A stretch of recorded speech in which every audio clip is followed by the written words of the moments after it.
देखिए एग्जांपल लेके चलते हैं नॉर्मल बंदे का। भाई वो क्या करता है, रोज सुबह उठता है, व्हाट्सएप चेक करता है, फेसबुक पे चेक करता है।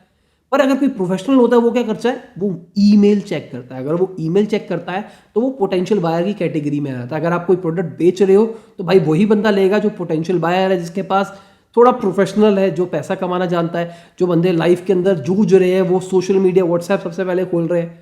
नहीं भी खोल रहे, मान के चलिए कोई प्रोफेशनल व्हाट्सएप भी खोल रहा है, तो वो ईमेल भी जरूर चेक करेगा। तो जो लोग ईमेल पे कम्युनिकेट करते हैं वही प्रोफेशनल्स होते हैं। ये मेरा ऐसा पर्सनल मानना है डेफिनेशन के थ्रू।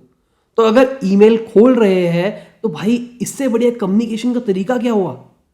मैं फ्री में ईमेल भेज रहा हूं सामने वाले को, वो खोल रहा है, मैं उसको फ्री में ट्रैक कर पा रहा हूं, मैं सब कुछ कर पा रहा हूं। इससे बढ़िया चीज मेरे लिए क्या हो सकती है। तो भाई ईमेल मार्केटिंग सबसे सस्ता आरओआई की टर्म्स में मार्केटिंग प्लेटफॉर्म है। अगर आप एक्स अमाउंट खर्च करते हो तो आपको अच्छा रिटर्न मिलेगा बाकी जगहों से। पर बात यह है, आपको ईमेल मार्केटिंग अच्छे तरीके से करनी है। जो आप मेल्स भेज रहे हो वो इनबॉक्स में जाने चाहिए, ये नहीं होना चाहिए स्पैम में जा रहा है, फिर तो कोई आपका मार्केटिंग एफर्ट्स अच्छा नहीं रहेगा।